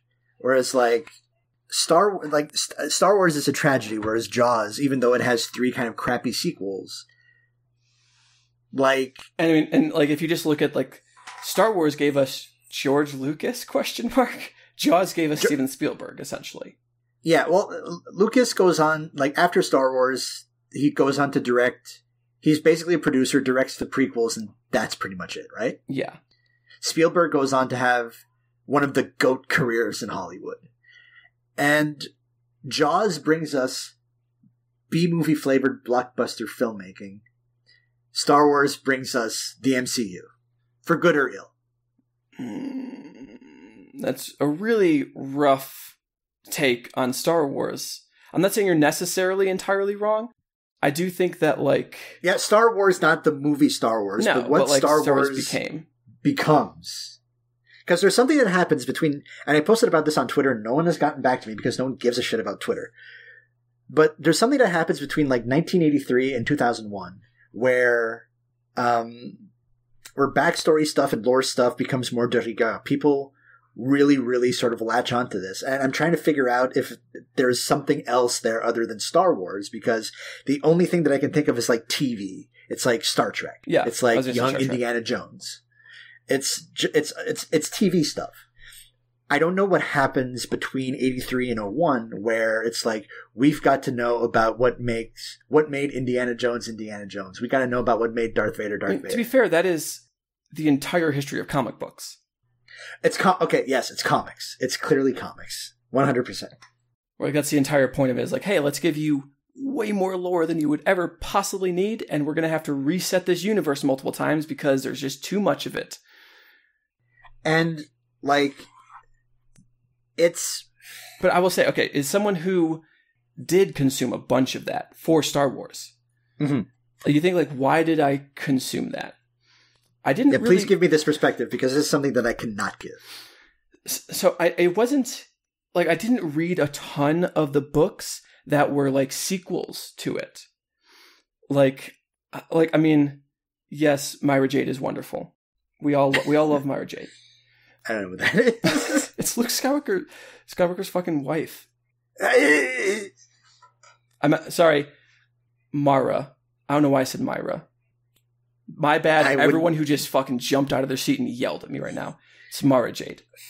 Yeah, she's Luke Skywalker's wife. She's dope as fuck. She's like the only good thing that happened in, or at least I haven't read every single of the like sequel books, but she's great. But the stuff I liked more was two main things. One was explication of minor characters. Like, there's a really, really good, like, the best Star Wars Extended Universe book of that initial bunch was The Bounty Hunters, which is a bunch of short stories telling little bits about each of the bounty hunters you see in, I want to say, number 2? Is that right? I mean, number 6, technically, or number 5, rather, in Empire. In Empire. Yes. So, it gives you interesting stories about all of them, like fun Boba Fett story, whatever. Like, I mean, like any kid, I loved Boba Fett. Now I fucking hate Boba Fett because I'm like tired of his shit. But it also has an incredibly good story about IG-88. Basically that he was a like droid programmed to do like war. It was a weapon. And then he like split his consciousness into different places. And it's like a story about like what it means to be like a self and human. And essentially he has a distributed consciousness across multiple beings. It is super fucking awesome. But the thing that I liked more, like the reason I played KOTOR a ton, is because it's set so far back that theoretically you can draw a line from there to Star Wars the movies. But not really. It is essentially its own self-contained thing, set in the universe with things I like from Star Wars. Like there's the Force, there's lightsabers, there's like all these aliens that I really like. There's hopping between different planets, most of them which you haven't actually seen very much of before. Like you go to Coruscant, people are gonna be so mad at me that I'm mispronouncing shit from Star Wars. It's fake. Don't get mad at me. It's not real. It's fine. Don't worry about it. Please don't. Tatooine, I believe you go to. Do not add Isabelle. But then, like, when you go to Tatooine, it's not just like, let's redo A New Hope. Instead, it's like, hey, did you know there used to be dragons at Tatooine? You're going to go and, like, go to one of their caves and find a lightsaber crystal there. It's dope. It's really cool. And that's, like, the stuff I like is when it uses this world that I find enjoyable. It's this world that I, like the texture of and I like the feel of to be inside and the kind of thing that you as a kid would imagine yourself inside of. And it takes different things into that. Like it does its own thing with that. So kind of like a Discworld approach, one might say. Never read any Discworld, but I think theoretically yes. Okay. I was thinking more of like whatever the Dispossessed and Lieutenant Darkness are for Ursula K. Le Guin. Okay. But same idea, yeah. Where it's like here's this same world, and there's a bunch of things that happen in it, and theoretically you could link them together, but you kind of don't need to, and that's not really the point of it. Okay. Instead, it's just a vibe. And I fucking love the vibe of Star Wars. We may be at an impasse. Yeah. How many videos you got left? I have 2 left. No, I have 2. So do I. Yeah. I mean, I don't think this is the kind of thing we should use a veto on. I think this should be a preview of what our arguments will look like when we lose all of our vetoes in the last couple rounds. The fact that this was a first round matchup is a complete and total fluke. Yeah, and it's one of the roughest matchups in the first round because it's not just that they're both iconic and they're both incredible movies. I feel comfortable saying that. They're both incredible movies. The extra difficult thing is that they're incredible for basically the same reasons. The same reasons, the same time frame. Same context. These guys were homies. They share credits. Like, I don't think we could have drawn 2 movies so joined at the hip as these 2. Like, so I am voting for Jaws. It sounds like you're voting for Star Wars. Yes, definitely. How are we going to untangle this without using a veto?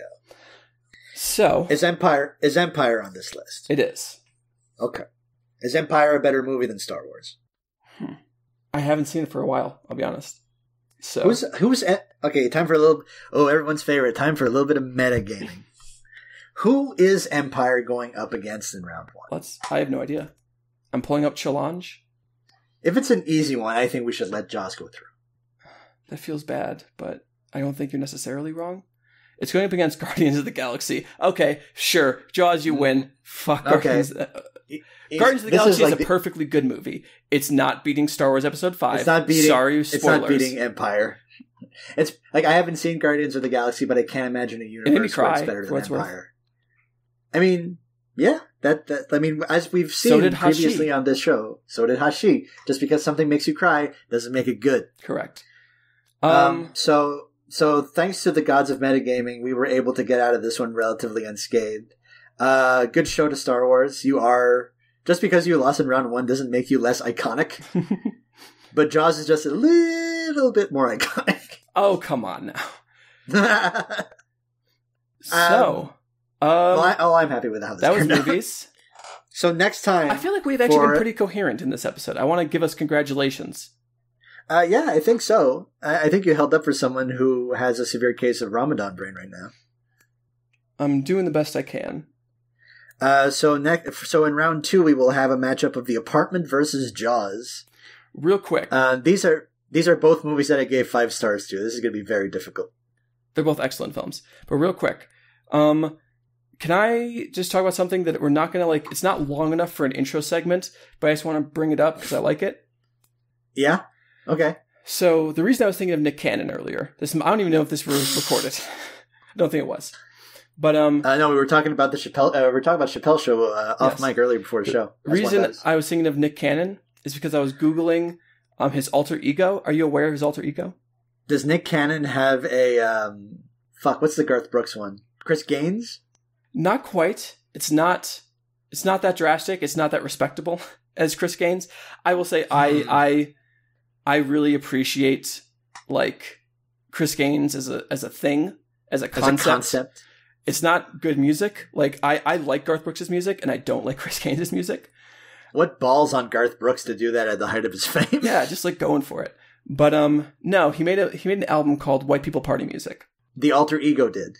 Well, Nick Cannon did, but he was an alter ego in it. If that makes sense. Okay, White People Party Music.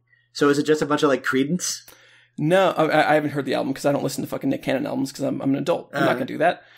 Good point. But the thing that I love about this incident is that he put on whiteface for Twitter, and he created a new character called Connor Smallnut, and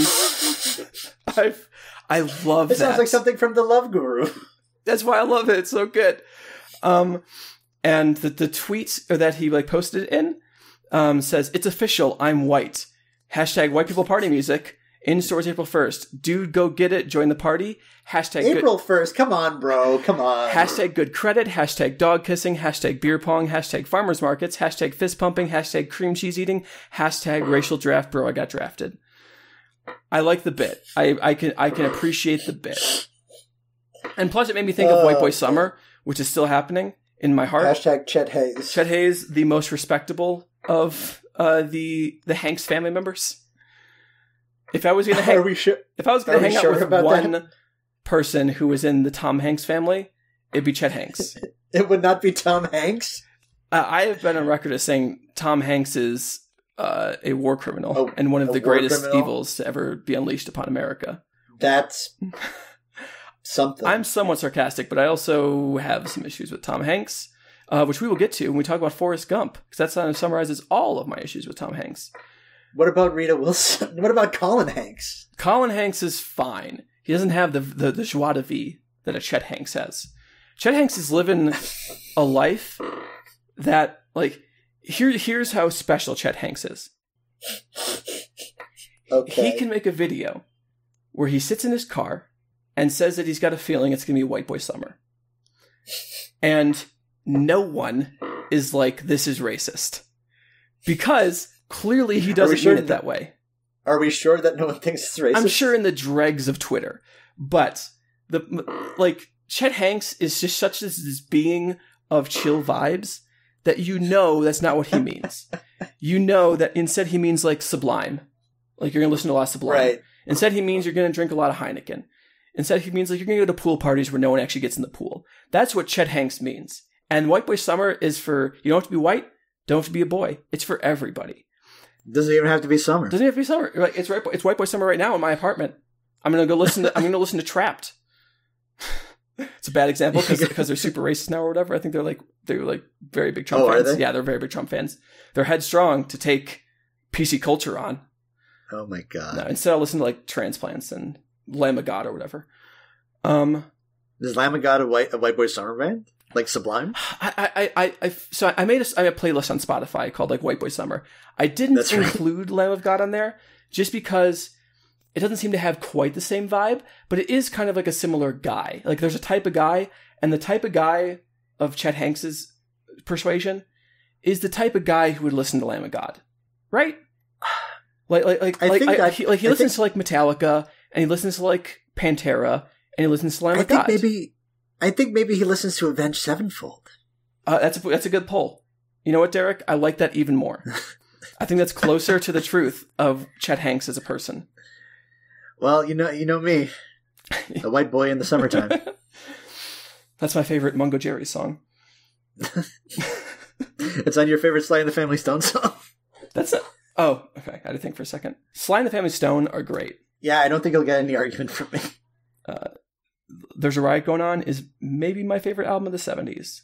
That's my favorite album of the 70s. That's a very big claim, to be fair. I haven't actually looked at what are other options I could have, but I know I fucking adore that album, and it's perfect. It's probably Thick as a Brick because of course it is. I've got. As one lives by the sword, one must die by it as well. I mean, if that's true, I should be like, oh, it's like the Silver Apples albums. That's my favorite album of the 70s. Well, those are late 60s albums or whatever. Oh, are they? They are 1969, I believe, both of them. The first two. Hot damn, that is like even more forward thinking than I thought they were. Yup. Yeah, 68, 69. R.I.P. to Simeon. R.I.P. to Simeon Cox, who died last year. Yeah, man, I should listen to those two albums once we're done with this. They're good records. Yeah. But this is not a podcast where we talk about how awesome Jethro Tull and Silver Apples are. This is a podcast where I do the plugs, and then we fuck off. Sure. Because we've been at this for almost 2 hours. What? So we haven't gone 4 hours? Almost, I guess. Well, almost. It's an hour 50 now, but with the edit, it'll probably be less than that. So next time, round 2, The Apartment versus Jaws. It's going to be rough. It's going to be bloody. It's going to be rough going. It's going to get bloody. Yep. Because a shark's going to bite Jack Lemmon. It's going to be like a party in a Hold Steady song. It's a reference to the lyrics of the last song on Stay Positive, I believe? No. On what's their first one?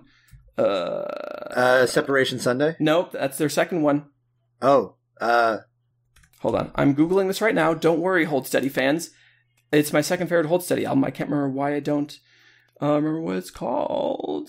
Almost Killed Me. Almost Killed Me. Yeah, the last song is called Killer Parties. And what do you call it? The thing I'm referencing, I've already started saying this, so I'm just going to keep doing it, even though as I'm saying it, I realize I don't actually need to keep doing it, but we're already here.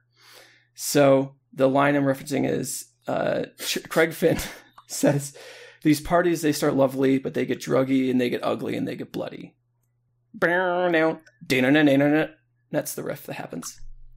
Apparently the new Hold Steady album's good. I bet pretty much every Hold Steady album's at least pretty good. Well, this one's like good. Yeah, yeah. I've heard it's like back to like Stay Positive, like Boys and Girls in America era. Boys and Girls in America, yeah, was the reference. But anyway, which is the third best Hold Steady album. I don't have my rankings of every band's discography in my head at the ready. Oh, the Hold Steady is one of my favorite bands ever. That's the only reason I have this. Okay. Which is also a very unusual choice for me, but because they're just a fucking bar band. You love that beer rock, don't you? Yeah, you know me. Drive-by Truckers. I know that's a band. I've never heard them.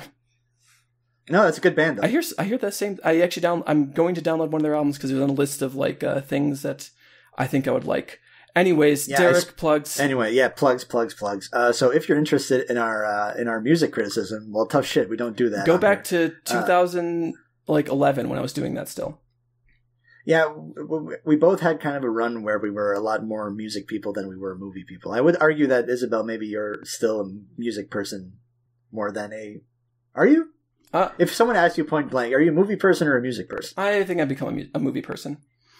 Okay, I've been that for a while. Yeah. Like, I was at one point in my life. It's like the only, like, I still watch new movies, whereas, like, the only new things I listen to... I mean, I will listen to, like, 2 new albums a year that aren't of the next 2 things I say.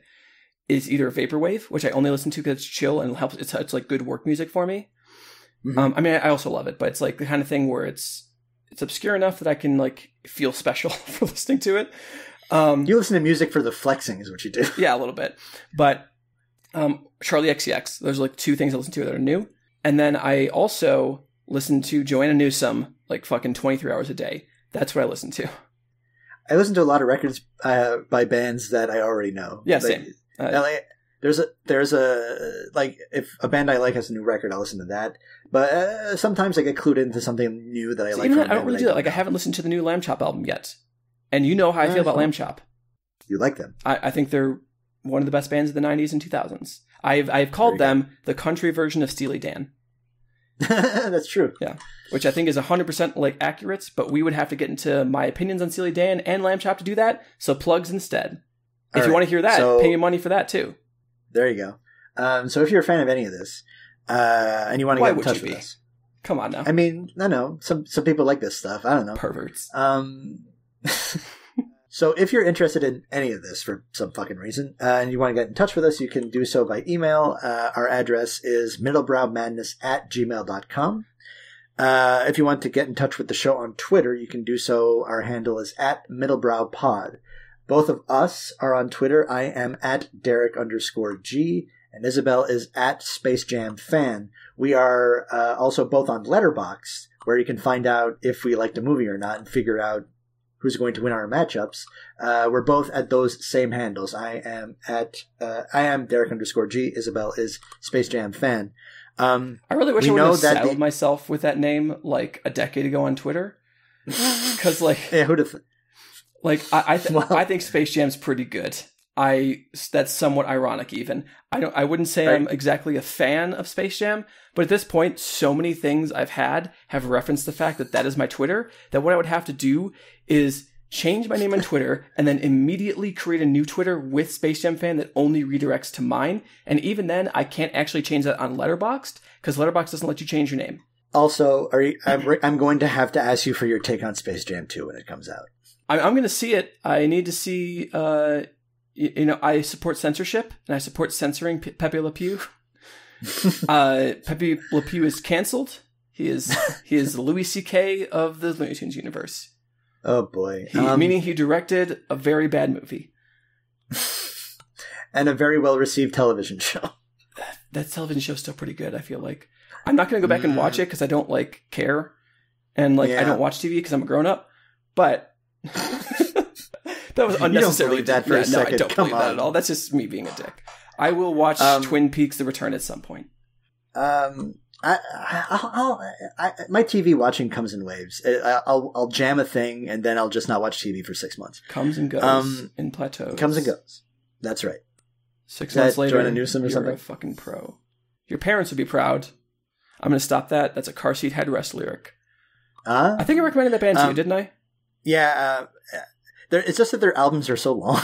Yeah, I agree with that. Just listen to Drunk Drivers, Killer Whales. Even Smash Mouth liked that song.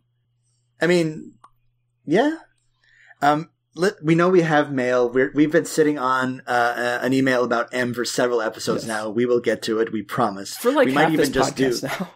Yeah, we'll probably just do a bonus at some. Then our next signpost episode should probably just be. No, fuck that. Here's my incentive to people. If you send us more emails, and we have a minimum of 3 emails, we will do a mailbag episode. We'll do a mailbag episode. That's a good idea. But not until then. This is on you, listeners. If you want the extra content. And none of this emailing us and being, is your refrigerator running or some bullshit. We want real questions. Look, my refrigerator already left my apartment. I'm not going to go catch it. There's no point in asking it. It deserves to be out there. It deserves to live. Wild and free. Wild and free.